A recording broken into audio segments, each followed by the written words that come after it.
welcome to Tub Talks with Damon, my very special guest on location in Washington, D.C. at the U.S. Conference of HIV and AIDS is the one and only Michael Renee Lopez. Hey. Joining us from Arizona. Yes. How are you today?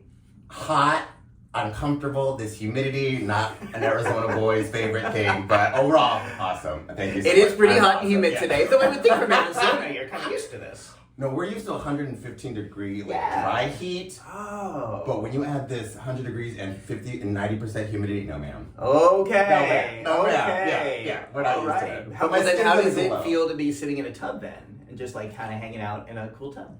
I love it. Good. We don't, I think like when we try to figure out like self-care is like, I don't take baths enough. I don't like enjoy like the relaxation of what this can do. I think we think about it and never do it. So this is lovely. It's a wonderful part of it. Wouldn't that be cool if this was like more part of conferences? It's like just bath time.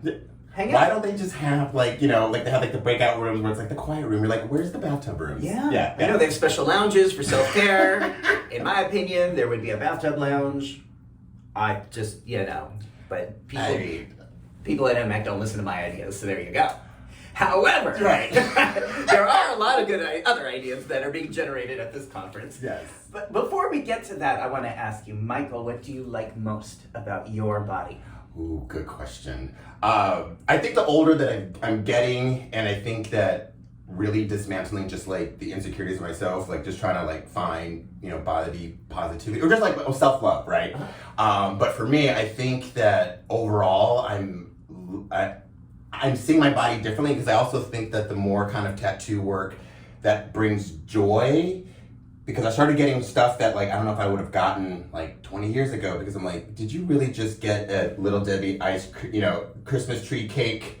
You can show the people. Yeah. So there's a Little Debbie cake here. Little Debbie cake, like Ren and Stimpy. And there's Ren and Stimpy. Yes. And what is this new one right here? I'm doing a Bad Bitches of Disney. Let's see if we can. Yeah, doing Bad a Bitches of Disney. Bad Bitches of Disney. Wow. And the reason why is because I have to get Miss Jessica Rabbit, even though she's not a villain, but she's just drawn that way. So that's Beautiful. kind of, a queen getting queens. Wow. When did you start doing this? When were you getting this ink? This is more recent. This is this year. So this has been a work in progress for this year. So I have one more appointment to finish Miss Maleficent and then detail later, but I need to allow the trauma to stop with my arm because it's getting a little intense. A little too much ink. Yeah, well, just like the pain, tattoo work is, it can get a little like, ooh, child. Yeah, let's go ahead and move my arm rest. Yeah. And what do we have? What does it say here? America. This is Latin, which I hope it actually says, because I'm like, a friend is half of one's soul. Oh. I got that when I was younger, but again, I think before I kind of learned like chosen family, knowing that like my best friends were half of my soul, so this is still part of that. Like it just worked out that my friends are half of my soul. Like that chosen family, those people that are really connected to you, they're part of you. So it was just more of like a reminder to myself that, this is who your people are. This is who your tribe are. Right? I love that. Yeah. How old are you now? I am 42. Yay! And when did you start really feeling like you wanted to celebrate and share your body and really treat your body exquisitely? Wow, I think for me, it really, probably in the last, 5 years, to be honest, I think that the journey with, PrEP, with a lot of these just biomedical interventions, just doing prevention in HIV, just doing the work, allowed me to see, I am the people that I work with. I am part of that community. So I think I had to allow myself to be, liberated and feel, I can, I'm talking about all these things. I know the information. I know the science. I know what's good for me. I know what sexual health is. Start enjoying it and start, dealing with that for yourself and enjoying pleasure. So it's been, I feel like, in the last 5 years, really just started, and then really, supporting friends in those moments and really breaking down that stigma and that, all of those internal things that I think our friends are, oh, I can't do this, especially if they're in a public view in some sense. And then allow them just to be but it's all about you. It's not about your presence, and you can still be both and work in that navigate in that system, and I think it's beautiful. So yeah. So you're saying that there was a connection between using PrEP, experiencing the liberation of PrEP, and then making other changes that were pleasurable and respectful of your body. Yes, and See, learning, I love that. right? And learning and Yeah. experimenting and just being like, where is my quote unquote limits, or what am I missing, or what am I not allowing myself because of, whatever thing that we keep telling ourselves that's not like good, and just like, no, we gotta embrace all of it, and like that's fucking okay. I love hearing that. Yeah, because that's been so much of my journey with PrEP. Yeah. Now in my 50s, asking some of the colleagues who I've admired for so many years at these conferences, saying, please get naked with me in a bathtub, which I would not have had the courage to do even a few years ago. No, this is not right. Because like for me to be like, I mean, I love this, but I think you're right. Like 10 years ago, even 5 years ago, I would have been very hesitant. I've been like finding excuses, right? Yeah. But I'm just being like, who gives a shit? Yeah. And again, for me, PrEP is kind of a conduit of letting go of those old limitations. Yeah. It's like when we break ground and when we experience freedom in some ways, it sometimes leads to other things, which is why I say PrEP is a gateway drug. It's a gateway drug to better physical health, STI prevention, as well as mental health, emotional health, and sometimes just absolute silliness. 100%. Yeah. For me also, I think that like my relationship with like my primary care doctor, she's awesome. And I think that when you're able to build a good relationship, I know I'm probably one of the few that actually has this, but I think that, because of PrEP, I see her every 3 months. And that's been going on for like, 6 years now. So we've developed a relationship, but now I'm not afraid to disclose like what I'm doing because she's now understanding how she's caring for me and offering these things. So now so I have no worries. So like if something comes up, it's like, hey, I gotta figure this out. And they're like, perfect, let's do this. And I'll teach her new vocabulary. And I'm like, you just gotta, and I love it. But I think the more that we're able to educate just everyone around us, you start feeling that. When you start letting that out and then more and you're like, I'm good with that, then you start feeling good about it. Yeah. Oh, I love that. So let's talk about then how you are creating and supporting this kind of education, access, and joyful liberation, jubilance in Arizona right now. Jubilance.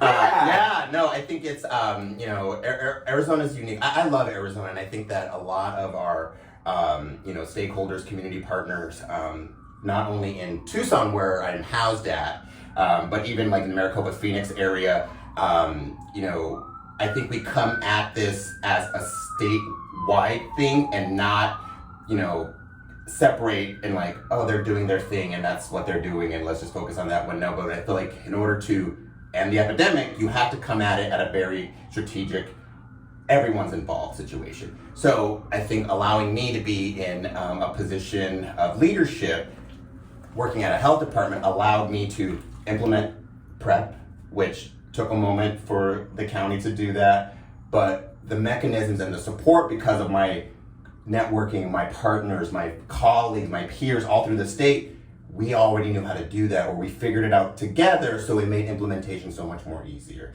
So being able to spearhead, being the first Arizona Health Department to actually start a PrEP program and be successful at it, and seeing how we're still serving our community that is most vulnerable to, acquiring HIV or STIs, it's a win. There's still a lot to work, but working in those, and now every time we do something successful, what is the next thing, and how do we keep incorporating, how do we keep building on that one and keeping that momentum going? So what is the position you're in now? I am now the Deputy Division Manager for our programs, so grant-funded programs for our clinical services. So I work in our clinical services, all 3 clinics in our area, programs that are grant-funded that support our clinical services, so reproductive sexual health, HIV, STI prevention, surveillance, things like that, right? That's a lot. Yes, but you also see how all of that's interconnected. So, a female-bodied person coming in to get birth control or reproductive health, now we're asking all of those sexual health questions, offering PrEP, asking about it, you know what I mean? And Testing I think for STIs. 100%. Yeah. And so I think that we had to change that narrative in the way that they think about who's vulnerable of getting an STI. Mm-hmm. And then we're seeing all these rates of congenital syphilis, perinatal syphilis, and we're realizing it's not specific to a certain population. Right. We just have to make sure that we're doing what we need to do in educating and helping prevention. Right. Okay. So let me make sure I'm following this, because to me this makes sense. But this idea that when we're looking to help and treat someone in their sexual health, we don't compartmentalize. Correct. To say, well, you get birth control pills here, you get STI testing here, we talk about PrEP over here, in very compartmentalized groups. You're saying that if someone's a sexual being and they're coming to you for help, they're going to get access or at least information about all of these healthy measures. Correct. Yes, 100%. And I think that makes so much sense. I don't know why it's not that way everywhere. Right. You know, and it made 100%. And I feel validated because of yesterday's plenary with, you know, Aunt Maxine. Maxine Waters. Yeah. You know, she talked about COVID testing and why is it testing over here and then our HIV, STI testing is over here. Yeah. Why aren't we combining these situations? And I think that when we're thinking about mobile outreach, and that's something that we're trying to work on better, is making sure that, like, if we're out testing for whatever in the community, we need to incorporate all the things, because these are missed opportunities. And if we're not doing or even offering or educating, it's a missed opportunity. Right. And we also have to rebuild that relationship with the community, I think, is like a health department clinic. You know, I think there's still stigma from like the 80s and 90s of like, oh, this is the, you know, the county clinic, and how that has a weird, you know, thing, but really just... Well, the expectation, which historically has been often that way in different areas, that if you're from the health department, you're here to judge me or stigmatize me or embarrass me for being a sexual person. That's the old model. Right. And I think that's still prevalent. And I think that's still, you know, there's a sense of that there. So trying to find a way to break that wall down with our, you know, constituents, our, you know, our community, our, you know, our patients, making sure that regardless of what they do, we are that safety net. As public health, like, we need to making sure that we are going to do whatever we can to making sure that you're supported and finding those resources. And it's a community effort. And what is the general description of the populations of the counties that you're seeing? Again, Arizona, we're really, you know, Latinx, Hispanic populations, both male, female, primarily. So that's what we see a lot in our clinics. You know, not, you know, whether it's reproductive health or, you know, sexual health or vaccine, just, you know, just needing kids coming back to school. So it's all of these things, but that is a population that's more vulnerable, doesn't have access to other healthcare systems. So we got to making sure that we can't do it all, but we can do a lot. Wow. Oh my goodness. Yeah. It's been exciting. It's been really exciting to see this shift. Now, I live in New York. I'm not, so help me understand. I only know about Arizona, about things I see on the news. Politically, what kind of climate are you working in or working against to do this incredible work? It's challenging, but in Tucson, I think we're more like blue. We're like kind of like, I think, like the Austin of Texas, if you will, right? Like, we're very, you know, blue. There's still, you know, spots, but I think overall, like, the city of Tucson, Pima County, is very progressive in the way that we're able to do. So again, compared to, you know, our sisters up in the Phoenix area, more conservative, more red, but the challenges in the bureaucracy and the government, like in that politics, they can't do certain things, or, you know, they tread lightly. I think in Tucson, for us as an example, we're able to push that because we do have a lot of, you know, for our board of supervisors, as an example, we have a lot of support and allies, not only for the LGBTQ community, but like the work that we do. They understand the criticalness of prevention and reducing a lot of these things. And, you know, if we can do it, they're going to be supported. That is so amazing. I love hearing that. Yeah. And that's why it's important for me to talk to you and talk to people that are there versus just believing only what I hear or see on the news. You know, because it's just, again, I think it's important for any of us to listen and hear what from people that are in the middle of it than to only just believe other sources. You know, and I think there's still a lot of work, but again, I think that we're committed, and, you know, and I think, again, the collaborations, the partnerships, not only in the Tucson, Pima County area, but then also Maricopa, even in our northern, Arizona is so diverse in even like the landscape, you know, from the south they're like, oh, saguaros all the way to the pine tops up in Flagstaff to the Grand Canyon, you know, there's such, Arizona's beautiful. It's just, there's some challenges, but I think that we're, you know, we just keep advocating and fighting for what we need to, we can make progress. And I think that we're starting to see that.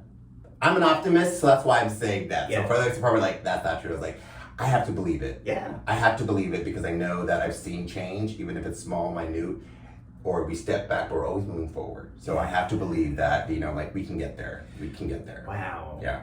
Wow. Okay. So, what was some of the resistance you received to implementing PrEP? Yeah. So previously, before I was working at the health department, I was working for our, ASO in Tucson, Southern Arizona AIDS Foundation. Give them a credit. Yay. They're awesome. They do the work. Hey, folks.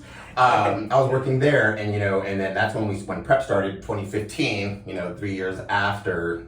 Right. And I think that was also like where the whole nation just started, like, how do we figure out PrEP navigation, right?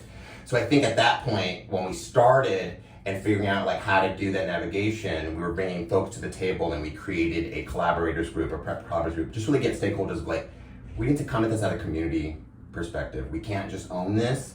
We'll take the lead, but we need the input. We need to making sure that everyone's on the same page, understands the mechanism. So during that process, we were bringing folks at that time who were at the health department and was like, hey, what we need you to do, how to support this. And then eventually it was like, why aren't you doing this anyways? And there was some pushback. I think at the time, leadership, politics. What was the pushback? When we were like, there was like, we don't want to do that in our clinics. We're like, we don't think because I think that notion of the long-term care of like, we're not a clinic that can support long-term care. So seeing a patient every 3 months, I think for them seemed that's not the model that we're working on. We're working on, you just come in, you get your things, you're in, you're out. So their resistance was in terms of the infrastructure? Possibly, yeah, that's what it felt like. Was it morality based? Like, we don't want to give these sluts the ability to fuck? No, I don't think it was that. It could have been, but they weren't saying it. Okay. But I feel like the former of that was just like, we're not sure we have the capacity or really know how to do this in our clinics. Okay. Which made sense. So we kept pushing and making sure. But at the same time, it's like we all had like, we knew who the trainers were. We had awesome, Arizona AETC folks, with support with the Arizona Department of Health Services, ADHS, all of our, HIV clinics, Peterson, El Rio, SAFE, we had all the key players, and it was just like, well, when you're ready. And, we had meetings even with their leadership, and it was just, we just kept being like, no. And we're like, okay, we're gonna stop. So we find ways to making sure that, like, at least when they were testing folks, that they had a good referral system to PrEP navigation. But then we started seeing like, the folks that you're referring, the gap of who's following through would be like 50%. So like, you're still missing. So let me take a stab in the dark here. Stab in the bath. The people following through were more likely white, gay, affluent. Or not following through would be like, our Latino men. And not following through would be those that will, obviously the more privileged, more right. So it's reinforcing some of the racial discrepancies, which we see everywhere in the U.S., which is sometimes, which in my opinion, if you're seeing it everywhere, it's reflective of a system, not just of a few individuals, 100%. But the way the system's set up to privilege the access for some people and not for others. I agree. So that was happening. Yes. In 2015. Yes, 2015, 16, 17, just that whole period. And when funding started coming out for PrEP navigation, we were still doing our, collaborative group every quarter just to bring in like, all right, this is a new system. Let's get updates. How are people working? So we were really coming at it. They were still involved in understanding like, the work and the partnerships and, the barriers that we were seeing. So it was awesome that we were able to create this like PrEP Club. It's still going, so which is awesome. We have providers, more stakeholders, more folks that are just wanting to support. Now we're trying to expand it beyond just PrEP and PEP. Like, we want to incorporate, DoxyPEP. We want to incorporate harm reduction. We want to making sure that we're inviting other agencies that, behavioral health, DV, agencies, just making sure it's like we're missing folks if we don't bring them to the table. So PrEP, the initial resistance was the infrastructure, the systems that felt like they didn't have the capacity, and over time you saw that start to shift. They started to... Well, what happened was, then COVID hit, everything went to shit, right? Oh, yeah. Then I saw an opportunity. There was a position over at that county. I took it. was able to work in HIV, STI. Then, you know, we also had new leadership at our health department who was very passionate about this work. This was around 2020? This is around 2022, 2021, 22. Pretty recently. Yes, very recently. Yeah. Yeah, because she came on right before COVID, or at COVID, so had to deal with that. So then I came on, you know, only been in my position for like a year and a half now. So, but literally, it was funny because my goal was, when I got this position, I was like, in my head, I was like, I have a goal, but I'm not gonna say it out loud. But my goal is to like, I'm gonna make sure that we get PrEP here. Like, but I'm gonna have to test the waters, see how that's gonna go. Literally 6 months in, there was a meeting, AHS, with our leadership, and they were like, we just wanna see if you'd be interested in doing PrEP again, or why, you know, we wanna engage that conversation. And then our director was like, yeah, why aren't we?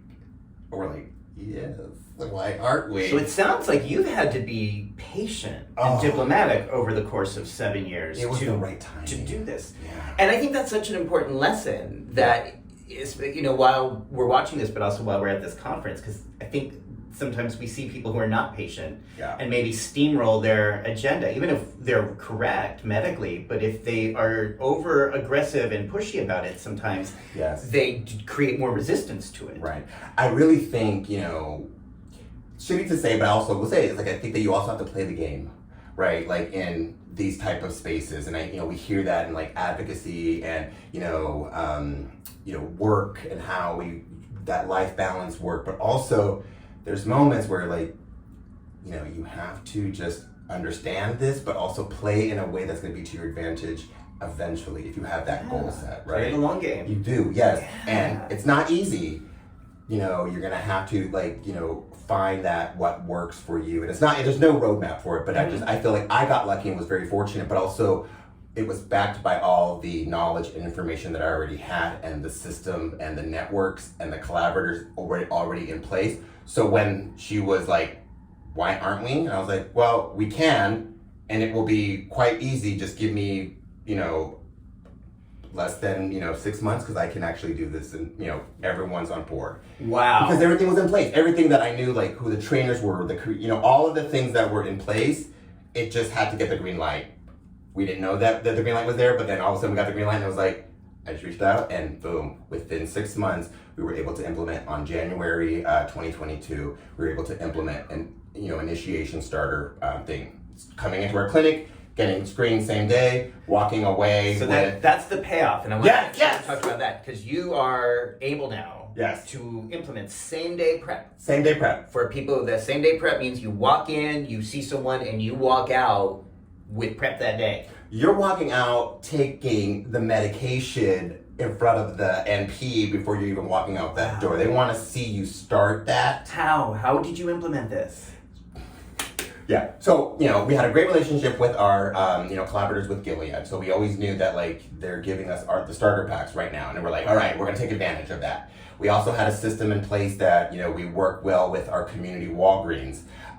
You know, so who knows all of the back end shit of the navigation, the insurance, the copay card, all of that. So we knew that we can send scripts of Truvada, or even the generic for folks that aren't able to take Descovy. So we had to have that combination. So we already had that in place. So once that was there, we just had to making sure that we had the model and the training, and making sure that our NPs were, you know, got educated and understood, like, what is that checklist, making sure that we implemented those templates in our EHR, making sure that we had those questions and all of that jazz. So once, you know, the infrastructure of just like all that, like, things, then it was it. And then we just, you know, said like, hey, we need this training, give us the samples, and about how many samples do people walk out with? A month's worth. Wow! So every sample pack has 7 days worth. So we give 4 packs to a person, because we also, again, we're not long-term care, so we want to making sure that this is a bridge, this is a start. So we want to making sure that we also know navigation's not easy for everyone. Right.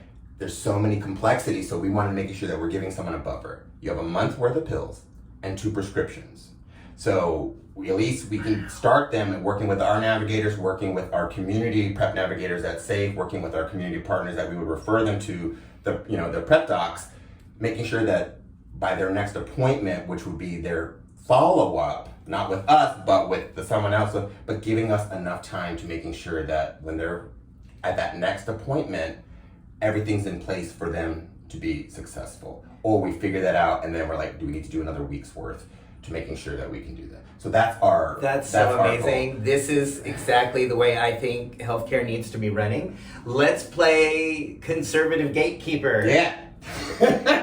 Because I hear this all the time. Okay, I'm a conservative gatekeeper doctor. What if they're already HIV positive when they come in? Aren't you creating all this resistance? The resistance. We are not in the dark side, Lord Vader, so the resistance. I am not being one of the Yeah. bitches. I'm telling you what I hear doctors tell me all the time. No, but thank God, to be honest, I haven't really seen that. I think, for the folks that we reach out, we vet our, who wants to be part of, doing, PrEP. So if you're a provider and you want to do this, we're going to support you on that one. Yeah. If you're going to be a doc that's going to be like this and this kind of then don't do it. Yeah. Making sure that that's fine. But also, here's the science, but I feel like that conversation is also I don't have the energy to try to debate something that as a professional that you are and you can't really decipher that or really separate your oath to care for people versus your own political bullshit. Yes. Get out of my face. I'd rather go work with a doc, someone that's going to want to do this. So I don't engage with those folks. Okay.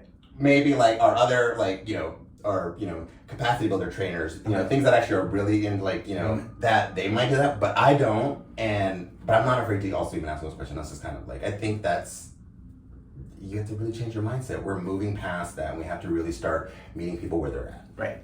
And to be fair, we have not medically seen in the more than 12 years PrEP has been available, fear has been there. Yeah. And we're not seeing all these resistant strains running around. Medically, doctors can say, I think you are presenting with signs of seroconversion and I'm worried about that. Or they might say, I need you to go get tested. Yeah. And still often I know doctors will still give a week's worth of PrEP and say, I really need you to get tested, or offer that right there on the site. Do rapid testing. Do you do rapid testing? Yes, we do. Okay, so we do point of care testing. Yeah. So yeah, So you're doing rapid testing. We're doing rapid testing so we can get at least a confirmation that well, right now we're showing negative, so we can at least give you that, because we also know if they were seroconverting in that moment, PrEP for those 4 or 5 days, or when we get the actual confirmation blood work back, is not going to do that much harm. It's not. 4 or 5 days is not going to do harm. So we also know that in the event that someone is, or we do that one. That's why we do the confirmatory. That's why the confirmatory is so important to making sure that we're actually seeing that, but also our syphilis testing and also these other things is that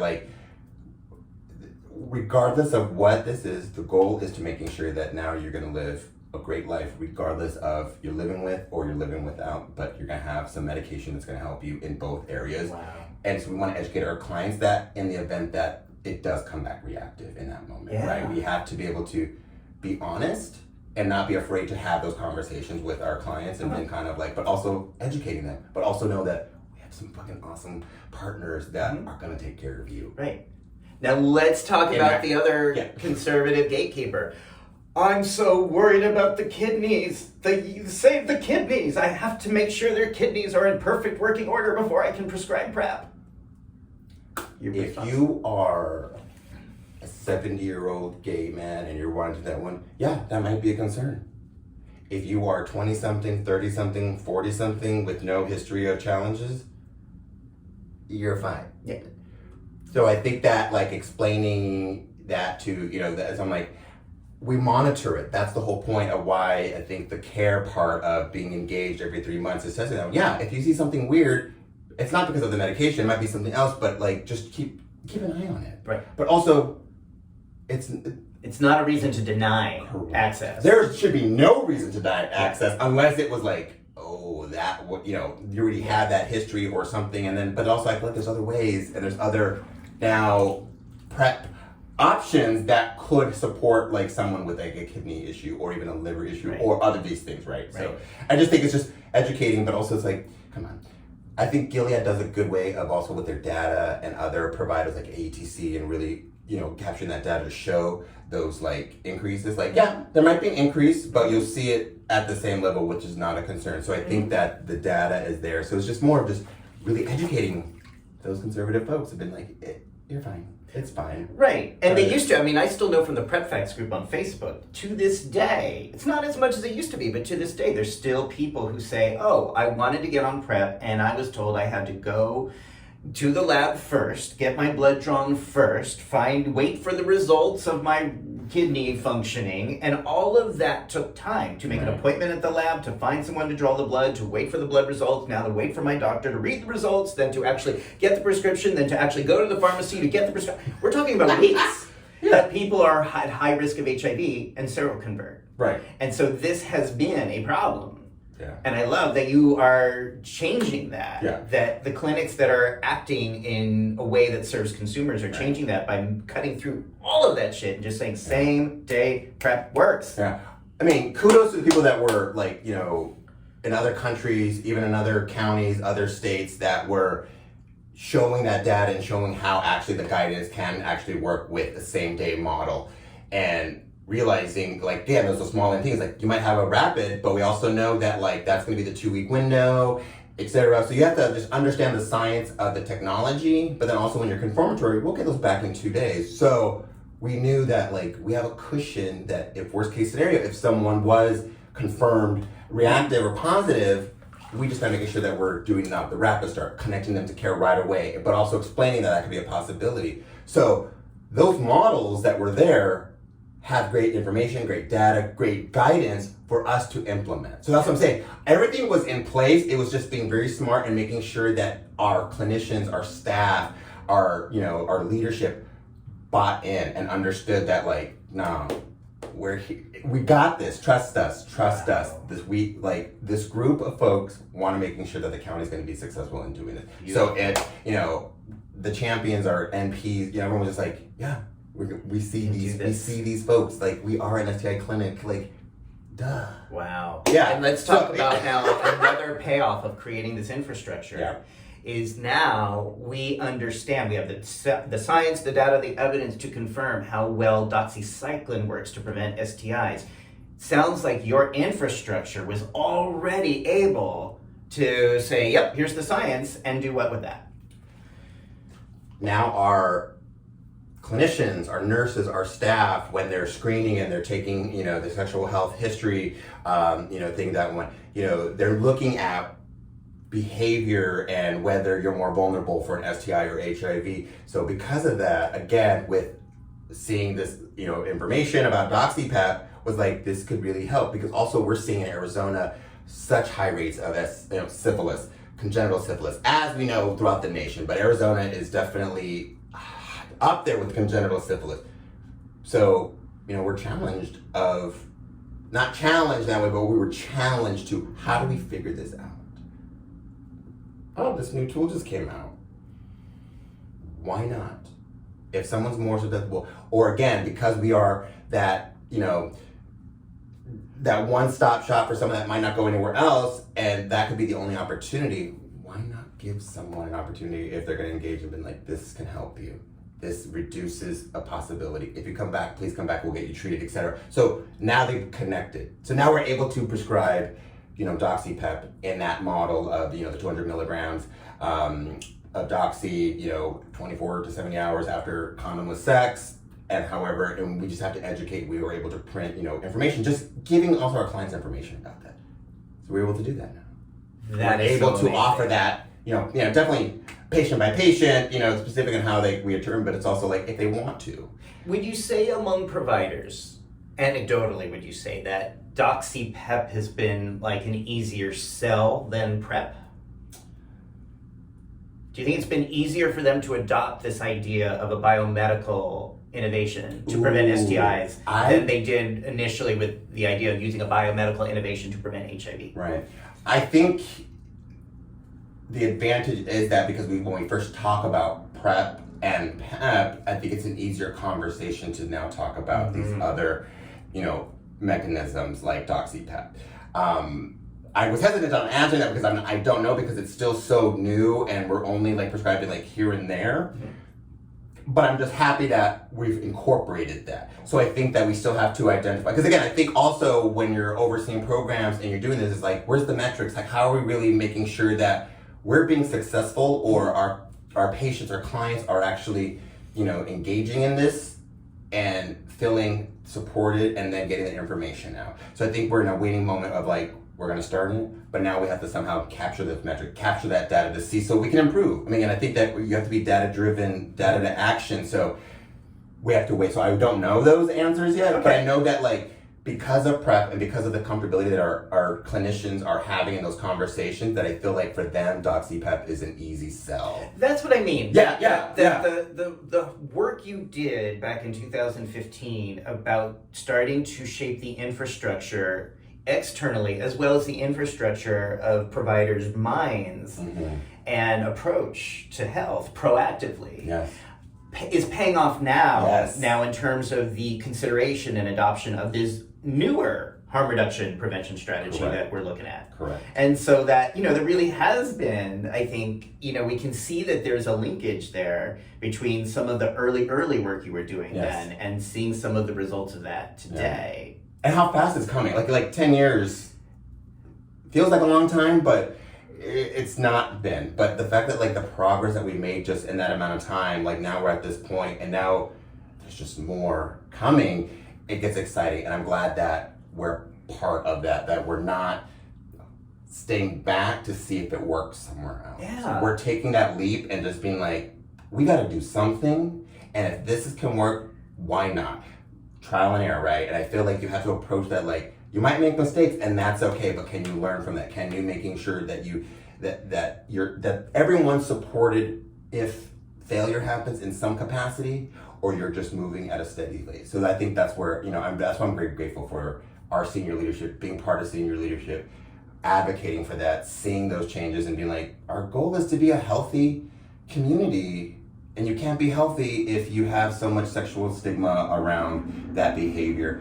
Also folks that are, substance using, and that interconnection and making sure that like it's all connected, and you have to making sure that you have to build that to make it well for folks to be able to thrive.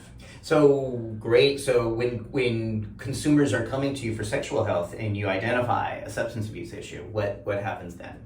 Making sure that, whether they're connected. We also have a syringe servicing program called LifePoint. So folks, that need harm reduction, services, we're also able to provide that. We give them education. We also have other programs within our health department that can link if they want to get more care. We're also wanting to, which we will, I think, in the next year, do MAT services. The medical, like Suboxone, being able to get people, methadone replacement. Yes.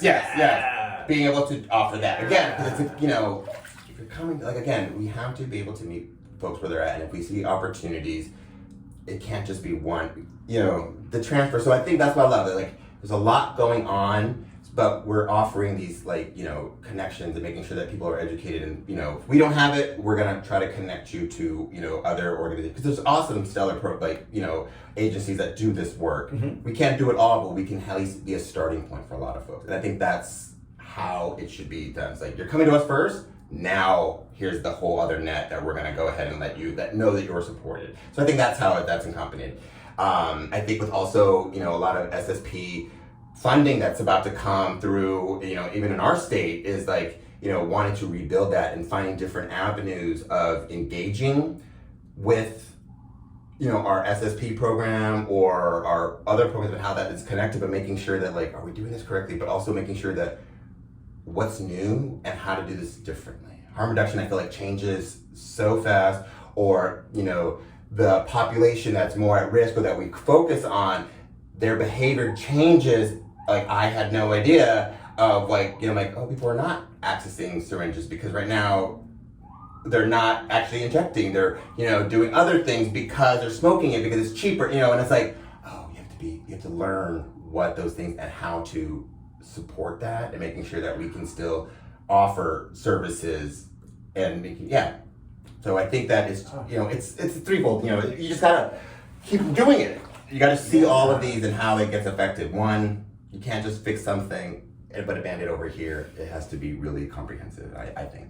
That's incredible. Yeah. And even just that fundamental idea of meeting people where they're at versus where you think they should be is so radically different in public health. And I wish it wasn't that way. But it's so important. I'm glad that you're taking that on and that you understand that. Yeah. And more, what gives me hope is that I do see people getting that idea more and implementing that more as part of a policy. Yeah. Though so many parts of this country are still so behind on that. Yeah. It's still really about policy and abstinence and where people should be, and in terms of drug use and in terms of sex. And there's still some more of that morality that's placed above pleasure. 100%. Yeah. You know, that's why I try to purposely, every time I come to these conferences, I always try to like learn like new things or try to find ways to, not stigmatize or re-stigmatize something. So talking about like at risk, like, we put people at risk.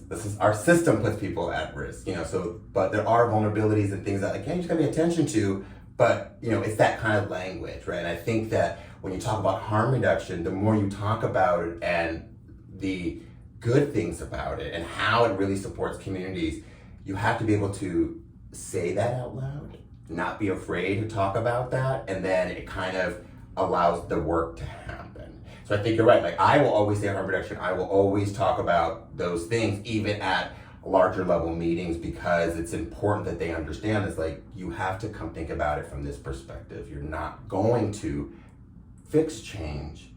You have to create it, but you also can't be ignorant about a lot of other things. And in order to know what people need, you have to have relationships in the community. So that, like you said, when people are smoking instead of shooting, to understand that and hear about that. And have people trust you enough to share that with you.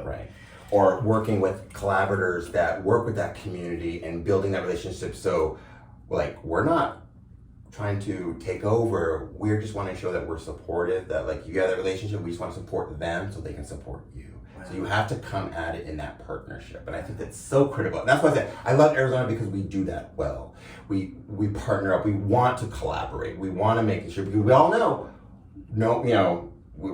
you can't be, amazing at all these, and like you only can do one thing, but it's just like, no, you're good at these strengths, but let other folks do the work that they actually know how to do, and just find ways to support that. And I think that's been critical in the way that we approach a lot of our work. I love it. This is so good. I told you what gives me hope. Let me ask you, now in your 40s, yay, what gives you hope today? What gives me hope? I think, what I love, and also, like, as cliche as I think that coming to these kind of conferences, when you start seeing the people doing the work and you embrace that you're part of that community, these are my colleagues. When you're able to go back home and see that, and you're like, I know we can make a difference. That gives me hope.